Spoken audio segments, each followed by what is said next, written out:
നമസ്കാരം. ഇപ്പോൾ കിട്ടിയതിലേക്ക് പ്രിയ പ്രേക്ഷകർക്ക് സ്വാഗതം. ഞാൻ ഗോകുൽ രവി. എന്നോടൊപ്പം കേൾവി പരിമിതരെ സഹായിക്കുവാനായി സോന ജെറി.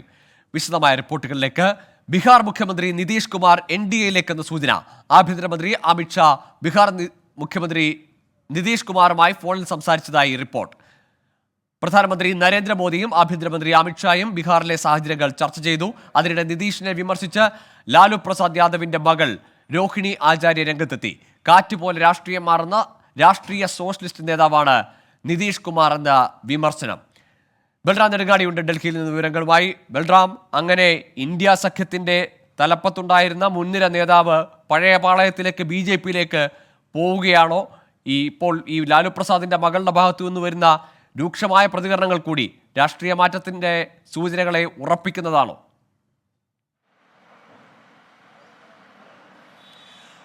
ഗോകുൽ, നിതീഷ് കുമാർ കോൺഗ്രസുമായി അല്ലെങ്കിൽ ഈ സഖ്യത്തിന് നേതൃത്വം നൽകുന്ന RJDയുമായി അകന്നു നിൽക്കുന്നു എന്നുള്ള റിപ്പോർട്ടുകൾ ദീർഘകാലമായി നിലനിൽക്കുന്നുണ്ട്.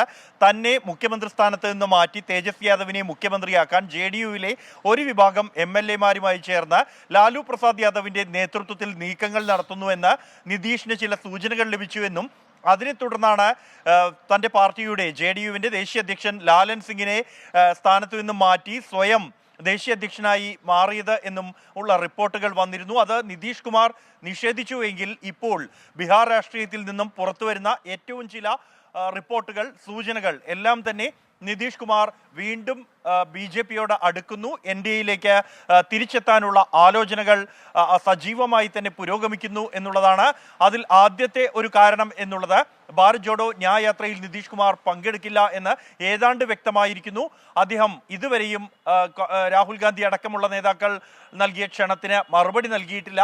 മറ്റൊരു കാരണം എന്നുള്ളത് കർപ്പൂരി താക്കൂറിന് ഭാരതരത്ന നൽകിയതുമായി ബന്ധപ്പെട്ട് പ്രധാനമന്ത്രി നരേന്ദ്രമോദിയെ പ്രകീർത്തിച്ചുകൊണ്ട് അദ്ദേഹം രംഗത്തെത്തിയിരിക്കുന്നു. തുടർച്ചയായി തന്നെ പ്രധാനമന്ത്രിയെ അദ്ദേഹം നന്ദി പറയുകയും അഭിനന്ദിക്കുകയും ചെയ്തു എന്നുള്ളതാണ്. ഒപ്പം തന്നെ ലാലു പ്രസാദ് യാദവിൻ്റെ കുടുംബത്തെ ലക്ഷ്യം വെച്ചുകൊണ്ട് കഴിഞ്ഞ ദിവസം അദ്ദേഹം നടത്തിയ പരസ്യ വിമർശനം എന്നുള്ളതും കർപ്പൂരി ഠാക്കൂറിനെ കൂടി ആയുധമാക്കിക്കൊണ്ടാണ്. താനും കർപ്പൂരി ഠാക്കൂറും സ്വന്തം കുടുംബത്തിന് വേണ്ടി രാഷ്ട്രീയം നടത്തിയവരല്ല എന്നും തൻ്റെ കുടുംബാംഗങ്ങൾക്ക് ആർക്കും യാതൊരു പദവിയും തങ്ങൾ നൽകിയിട്ടില്ല എന്നും, എന്നാൽ അതുപോലെയല്ല മറ്റു ചിലർ കുടുംബത്തിന് വേണ്ടി മാത്രമാണ് രാഷ്ട്രീയം നടത്തുന്നത് എന്നുമാണ് ലാലു പ്രസാദ് യാദവിനെ ഉന്നം വെച്ച് നിതീഷ് കുമാർ പരസ്യമായി പ്രതികരിച്ചത്. എന്നാൽ ഇതിന് പ്രതികരണവുമായി ലാലു പ്രസാദ് യാദവിന്റെ മകൾ രോഹിണി ആചാര്യ X അക്കൗണ്ടിലൂടെ രംഗത്തെത്തുകയും കാറ്റുപോലെ രാഷ്ട്രീയം മാറുന്നവരാണ്, സോഷ്യലിസ്റ്റ് നേതാവാണ് നിതീഷ് കുമാർ എന്ന് പേരെടുത്തു പറയാതെ വിമർശിക്കുകയും ചെയ്തു. തൻ്റെ കുറവുകളും കുറ്റങ്ങളും തിരിച്ചറിയാത്തവർ മറ്റുള്ളവർക്ക് നേരെ ചെളി വാരിയെറിയുന്നു എന്ന വിമർശനവും X അക്കൗണ്ടിലൂടെ രോഹിണി നടത്തി. എന്നാൽ ഇക്കാര്യത്തിൽ ലാലുവോ തേജസ്വിയോ ഇടപെട്ടില്ല എന്ന ആക്ഷേപം JDUവിനുണ്ട്, നിതീഷ് കുമാറിനുണ്ട്. അദ്ദേഹം കഴിഞ്ഞ ദിവസങ്ങളിൽ ഈ ആഭ്യന്തരമന്ത്രി അമിത്ഷായുമായി കഴിഞ്ഞ 48 മണിക്കൂറിനകം ഫോണിൽ സംസാരിച്ചു എന്നാണ് റിപ്പോർട്ട്. പ്രധാനമന്ത്രി നരേന്ദ്രമോദിയും ഒപ്പം തന്നെ ആഭ്യന്തരമന്ത്രിയും തമ്മിൽ ബീഹാറിലെ രാഷ്ട്രീയ സാഹചര്യങ്ങൾ സംബന്ധിച്ച് ചർച്ച നടത്തിയിരിക്കുന്നു. കൂടാതെ BJP തീർച്ചയായും ഇതൊരു ബീഹാറിൽ ഒതുങ്ങുന്ന തർക്കമോ ബീഹാറിൽ തീരുന്ന പ്രശ്നമോ ആവില്ലല്ലോ. ഇന്ത്യ സഖ്യത്തിന്റെ തന്നെ ഭാവിയെ ചോദ്യചിഹ്നത്തിലാക്കുന്ന, അത് തന്നെ ആ സഖ്യത്തിന്റെ മുന്നോട്ട് പോക്കിനെ തന്നെ വലിയ പ്രതിസന്ധിയിലേക്ക് കൊണ്ട് എത്തിക്കില്ലേ ഒരു രാഷ്ട്രീയ മാറ്റം JDUവിന്റെയും നിതീഷിന്റെയും ഭാഗത്തു നിന്നുണ്ടായാൽ? തീർച്ചയായും അത്തരത്തിലൊരു സാഹചര്യം തന്നെയാണ്. ഇന്ത്യ മുന്നണി എന്ന സങ്കല്പത്തിന്റെ അടിസ്ഥാനം തന്നെ നിതീഷ് കുമാറിന്റെ നീക്കങ്ങളാണ്. കോൺഗ്രസ് ഒരു ഘട്ടത്തിൽ പ്രതിപക്ഷത്തെ ഏകോപിപ്പിക്കാൻ പതറി നിൽക്കുമ്പോൾ നിതീഷ് കുമാറാണ് ബീഹാറിലെ മഹാസഖ്യ സർക്കാർ വീണ്ടും രൂപീകരിച്ച ശേഷം ഈ ഒരു സന്ദേശവുമായി ഡൽഹിയിലെത്തി മറ്റ് നേതാക്കളുമായി നിരന്തരം ചർച്ചകൾ നടത്തുകയും ഇന്ത്യ മുന്നണി എന്ന ആശയം രൂപീകരിക്കുകയും ചെയ്തത്. എന്നാൽ അടുത്തിടെ തന്നെ പ്രധാനമന്ത്രി സ്ഥാനാർത്ഥിയായി ഉയർത്തിക്കാണിക്കാത്തതിൽ അദ്ദേഹത്തിന് അതൃപ്തി ഉണ്ടായിരുന്നു. അത് പല വേദികളിലും അദ്ദേഹം പ്രകടിപ്പിച്ചതുമാണ്. ഇതിൻ്റെ തുടർച്ചയായി തന്നെയാണ് ഈ നീക്കം എന്നുള്ളതാണ് നിലവിൽ മനസ്സിലാക്കാൻ കഴിയുന്നത്. അപ്പോഴും ബീഹാർ രാഷ്ട്രീയത്തിൽ നിതീഷ് കുമാറിനെ ഒഴിവാക്കിക്കൊണ്ടൊരു സർക്കാർ രൂപീകരിക്കാനുള്ള തീവ്ര ശ്രമങ്ങൾ RJDയുടെ ഭാഗത്തു നിന്നും നടക്കുന്നു എന്നുള്ള ചില സൂചനകളുമുണ്ട്.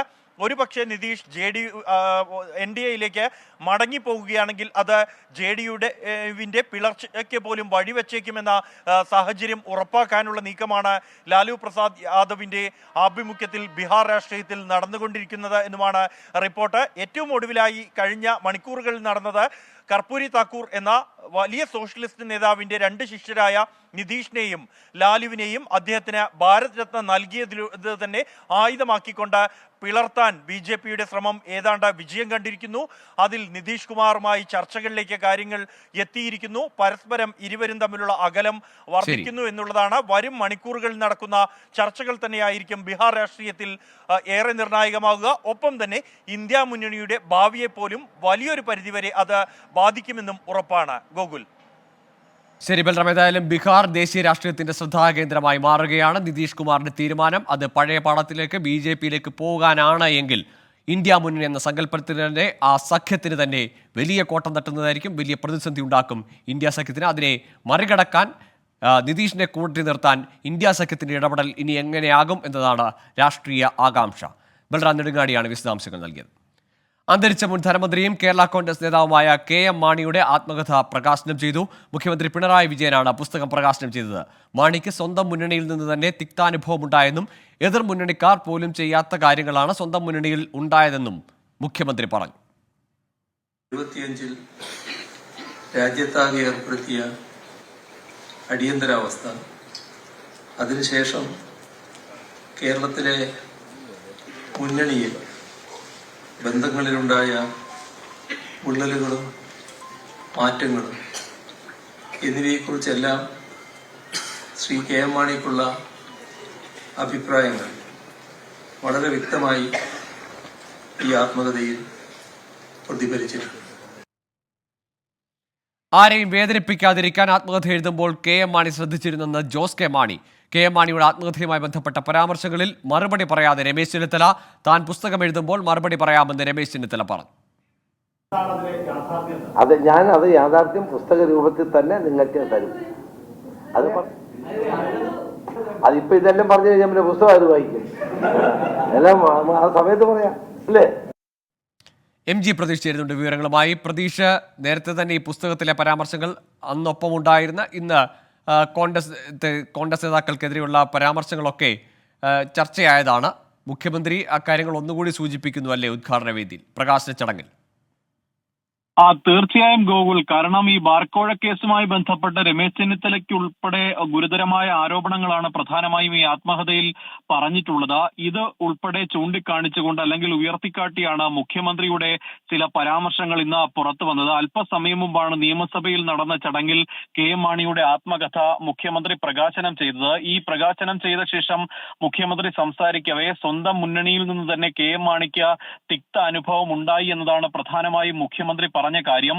എതിർ മുന്നണിക്കാർ പോലും ചെയ്യാത്ത കാര്യങ്ങളാണ് സ്വന്തം മുന്നണിയിൽ നിന്ന് KM മാണിക്ക് നേരിടേണ്ടി വന്നത്. ഒപ്പം ഈ മുന്നണി ബന്ധങ്ങൾ എങ്ങനെയാകരുതെന്ന് ഈ ആത്മകഥയിൽ കൃത്യമായി പറഞ്ഞു വെക്കുന്നുണ്ട് എന്ന് മുഖ്യമന്ത്രി ഇന്ന് ഈ ഒരു പരാമർശമായി തന്നെ ഇന്ന് നടത്തിയിരുന്നു. പക്ഷേ ഇതിന് തൊട്ടു മുമ്പ് സംസാരിച്ച ജോസ് കെ മാണി അടക്കം ഈ വിവാദങ്ങളോട് പ്രതികരിക്കാൻ അല്ലെങ്കിൽ അത്തരത്തിലൊരു പ്രതികരണത്തിന് തയ്യാറായിരുന്നില്ല. ആത്മകഥയിൽ കൃത്യമായി വസ്തുതകൾ മാത്രമാണ് പറയുന്നത്. പക്ഷേ KM മാണി സാർ ആരെയും വേദനിപ്പിക്കാത്ത ആളാണ്. അതുകൊണ്ട് തന്നെ ആത്മകഥയിലും അത്തരത്തിൽ ആരെയും വേദനിപ്പിക്കുന്ന പരാമർശങ്ങളോ എഴുത്തുകളോ ഒന്നും തന്നെ ഉണ്ടായിരുന്നില്ല, അല്ലെങ്കിൽ ഇല്ല എന്ന് തന്നെയാണ് ജോസ് കെ മാണി അടക്കം പറഞ്ഞിരിക്കുന്നത്. എന്തായാലും നിലവിൽ ഈ കോൺഗ്രസ് നേതാക്കൾക്ക് ആർക്കും ഈ ചടങ്ങിലേക്ക് ക്ഷണമുണ്ടായിരുന്നില്ല. UDFൽ നിന്ന് PK കുഞ്ഞാലിക്കുട്ടി മാത്രമായിരുന്നു ഈ പരിപാടിയിലേക്ക് കുഞ്ഞാലിക്കുട്ടിയെ മാത്രമാണ് പരിപാടിയിലേക്ക് ക്ഷണിച്ചിരുന്നത്. ഇതുമായി ബന്ധപ്പെട്ടുള്ള ഈ ആത്മകഥയിലെ ചില പരാമർശങ്ങൾ പുറത്തു വന്നതിന് പിന്നാലെ രമേശ് ചെന്നിത്തല അടക്കം ഈ ചോദ്യങ്ങളിൽ നിന്ന് ഒഴിഞ്ഞു മാറുന്ന ഒരു സാഹചര്യമാണ് ഉണ്ടായത്. അന്തരിച്ച മുൻ മുഖ്യമന്ത്രി ഉമ്മൻചാണ്ടിക്കെതിരെയും ഒപ്പം മുൻ മന്ത്രി K ബാബുവിനെതിരെയും ചില പരാമർശങ്ങൾ ആത്മകഥയിലുണ്ട്. അതുൾപ്പെടെ ഉയർത്തിക്കാട്ടി ചില വിമർശനങ്ങളിലേക്ക് കൂടി ഈ ഭരണപക്ഷമടക്കം കടന്നിട്ടുണ്ട്. എന്തായാലും ഈ വലിയ തരത്തിലുള്ള ചില പരാമർശങ്ങൾ പ്രധാനമായും ഉയർത്തുന്നു. ബാർക്കോഴ കേസിൽ ഉയർത്തിക്കാട്ടി KM മാണിക്കെതിരെ ശക്തമായ നടപടി സ്വീകരിക്കാൻ അടക്കം ചില ശ്രമങ്ങൾ ഉണ്ടായി എന്നതാണ് പ്രധാനമായും ഇതിൽ പറയുന്നത്. മുഖ്യമന്ത്രി അടക്കം അത് കൂട്ടി വായിക്കുക കൂടി ചെയ്യുന്നു എന്നതാണ് നമുക്ക് മനസ്സിലാക്കാൻ കഴിയുന്ന കാര്യം. എന്തായാലും ആത്മകഥ പ്രകാശനം ചെയ്തിട്ടുണ്ട്. ചടങ്ങ് അല്പസമയം മുമ്പാണ് നിയമസഭയിൽ അവസാനിച്ചത്. ഗോകുൽ. ശരി, MG പ്രതീഷാണ് വിവരങ്ങൾ നൽകിയത് തിരുവനന്തപുരത്ത് നിന്ന്. റിപ്പബ്ലിക് ദിനാഘോഷത്തിൽ പങ്കെടുക്കാൻ മുഖ്യാതിഥിയായ ഫ്രഞ്ച് പ്രസിഡന്റ് ഇമാനുവൽ മക്രോൺ ജയ്പൂരിലെത്തി. ഫ്രഞ്ച് പ്രസിഡന്റുമായി അല്പസമയത്തിനകം പ്രധാനമന്ത്രി നരേന്ദ്രമോദി റോഡ് ഷോ നടത്തും. അച്യുതൻ ഡൽഹിയിൽ നിന്ന് വിവരങ്ങളുമായി ചേരുന്നുണ്ട്. അച്യുതൻ, റോഡ് ഷോ ആരംഭിച്ചിട്ടുണ്ടോ? ഇന്ന് മറ്റെന്തൊക്കെ പരിപാടികളാണ് ഇമാനുവൽ മക്രോണിനുള്ളത്? ഗോകുൽ, 75ാമത് റിപ്പബ്ലിക് ദിനാഘോഷത്തിന്റെ ഭാഗമായാണ് ഫ്രഞ്ച് പ്രസിഡന്റ് ഇമ്മാനുവൽ മാക്രോൺ ഇന്ത്യയിൽ ഇപ്പോൾ എത്തിയിരിക്കുന്നത്. അദ്ദേഹം ജയ്പൂരിൽ വിമാനമിറങ്ങി. ഇപ്പൊ അല്പം മുൻപ് പ്രധാനമന്ത്രി നരേന്ദ്രമോദിയും ജയ്പൂരിൽ എത്തിച്ചേർന്നിട്ടുണ്ട്. ഇനി രണ്ടുപേരും ചേർന്ന് ഒരു റോഡ് ഷോ അത് ജയ്പൂരിൽ നടത്തും. അതിനുശേഷമായിരിക്കും മറ്റ് ഔദ്യോഗികമായിട്ടുള്ള കൂടിക്കാഴ്ചകൾ ഇതുമായി ബന്ധപ്പെട്ട് നടക്കും. എന്തായാലും നയതന്ത്ര തലത്തിൽ ബന്ധം കൂടുതൽ ശക്തിപ്പെടുത്തുവാനുള്ള ഒരു നീക്കം കൂടിയാണ് ഇരു രാജ്യങ്ങളുടെ ഭാഗത്തുനിന്ന് ഉണ്ടാകുന്നത്. അതിന്റെ തുടക്കം എന്ന നിലയിൽ കൂടിയാണ് ഈ റിപ്പബ്ലിക് ദിനത്തിനോടുള്ള ക്ഷണവും ഒപ്പം തന്നെ ഈ റോഡ് ഷോ തുടങ്ങിയ പരിപാടികൾ. ഇതുമായി ബന്ധപ്പെട്ട കേന്ദ്രം ഫ്രഞ്ച് പ്രസിഡന്റ് ഇമ്മാനുവൽ മാക്രോണിന്റെ നാളത്തെ റിപ്പബ്ലിക് ദിനാഘോഷ ചടങ്ങുകളിലെ മുഖ്യാതിഥിയാണ് ഫ്രഞ്ച് പ്രസിഡന്റ് ഇമാനുവൽ മക്രോൺ. അദ്ദേഹം ജയ്പൂരിലെത്തിയിട്ടുണ്ട്. ഇന്ന് അവിടെ പ്രധാനമന്ത്രി നരേന്ദ്രമോദിയും ഒപ്പം ഫ്രഞ്ച് പ്രസിഡന്റ് ഇമാനുവൽ മക്രോണും ചേർന്ന് വലിയ റോഡ് ഷോ നടത്തും. നാളത്തെ ചടങ്ങുകളിൽ അതിഥിയായി അദ്ദേഹത്തെ ക്ഷണിക്കുന്നതിനോടൊപ്പം തന്നെ ഇന്ത്യ ഫ്രാൻസ് നയതന്ത്ര ബന്ധത്തിൽ കൂടുതൽ ഒരു പുതിയ തലത്തിലേക്ക് എത്തിക്കുക എന്ന് കൂടി ഇന്ത്യ ലക്ഷ്യമിടുന്നുണ്ട്. തൃശൂർ പട്ടിക്കാട് വനം വകുപ്പ് വാച്ചറെ കാട്ടാന ആക്രമിച്ചു. പട്ടിക്കാട് റേഞ്ചിലെ വാച്ചർ ആൻഡോയെയാണ് ആക്രമിച്ചത്. ഇന്ന് രാവിലെ ഫയർലൈൻ ജോലിയുടെ ഭാഗമായി വനാതിർത്തിയിലെത്തിയപ്പോഴായിരുന്നു സംഭവം. പരിക്കുകളുണ്ട്. അവർ വീഴുകയും കയ്യും കാലും പൊട്ടുകയും ഒരയൊക്കെ ചെയ്തിട്ടുണ്ട്. ഉദ്യോഗസ്ഥ സ്ഥലത്തെത്തി. എത്താനുള്ള സമയം 3/4 മണിക്കൂറോളം എടുത്തെങ്കിലും അവർ ഉടനെ തന്നെ എത്തിയായിരുന്നു. എന്തായാലും എല്ലാ പെണ്ണുങ്ങളെയും സ്വസ്ഥമായി പുറത്തിറക്കി അവർ വീട്ടിലെത്തിച്ചിട്ടുണ്ട്. തുടർന്നുള്ള പണിക്ക് അവർ വരില്ല എന്നാണ് പറയുന്നത്. ജീവിതത്തിലെ ആദ്യമായിട്ടുള്ള പേടിയെന്നാണ് അവർ പറയുന്നത്. പക്ഷേ എന്നെ സംബന്ധിച്ചിടത്തോളം ഞാൻ ആനയെ കാണാറുണ്ട്. ഇങ്ങനെ ഒരു അനുഭവം ഉണ്ടാവാറില്ല. എന്നും നടക്കും, വീഡിയോ എടുക്കും, ഓടിക്കാറൊക്കെ ഉണ്ടെങ്കിലും ഇത് ആദ്യത്തെ ഒരു അനുഭവമാണ്. സൂരജ് ചേരുന്നുണ്ട് വിശദാംശങ്ങളുമായി. സൂരജ്, കാര്യമായ പരിക്കുകളില്ല എന്ന് മനസ്സിലാക്കുന്നു.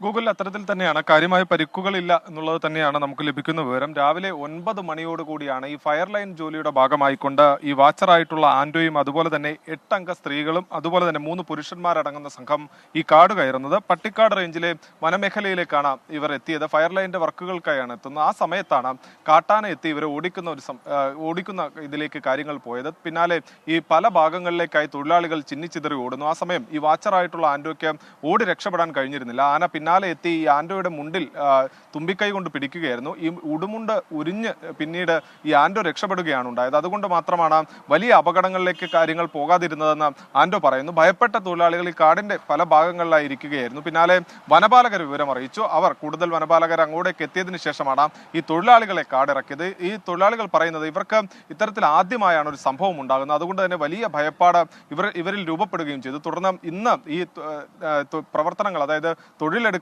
കഴിഞ്ഞിരുന്നില്ല. പിന്നാലെ ഈ തൊഴിലാളികൾ അറിയിച്ചിട്ടുള്ളത് നാളെയാണെങ്കിലും ഈ ഫയർ ലൈൻ ജോലിക്ക് വരാൻ കഴിയാത്ത രീതിയിൽ ഭയപ്പെട്ടു പോയി എന്നുള്ളതാണ് തൊഴിലാളികൾ അറിയിക്കുന്നത്. ആൻഡോയെ സംബന്ധിച്ച് നേരത്തെ ഈ ആനകളെ ഉൾപ്പെടെ കണ്ടിട്ടുണ്ടെങ്കിൽ പോലും ആദ്യമായിട്ടാണ് ഈ കാട്ടാനയുടെ ആക്രമണം നേരിടുന്നത് എന്നുള്ളതാണ് ഈ വാച്ചറായിട്ടുള്ള ആൻഡോ അറിയിക്കുന്നത്. ഗൂഗിൾ, ഏതായാലും തലനരഴയ്ക്കാണ് ആൻഡോ രക്ഷപ്പെട്ടത്. ആശ്വാസകരമാണ്. പക്ഷേ അവർക്ക് വലിയ ഭീതി ഉണ്ടായിരിക്കുന്നു. സൂരജ് സജിയാണ് വിവരങ്ങൾ നൽകിയത്.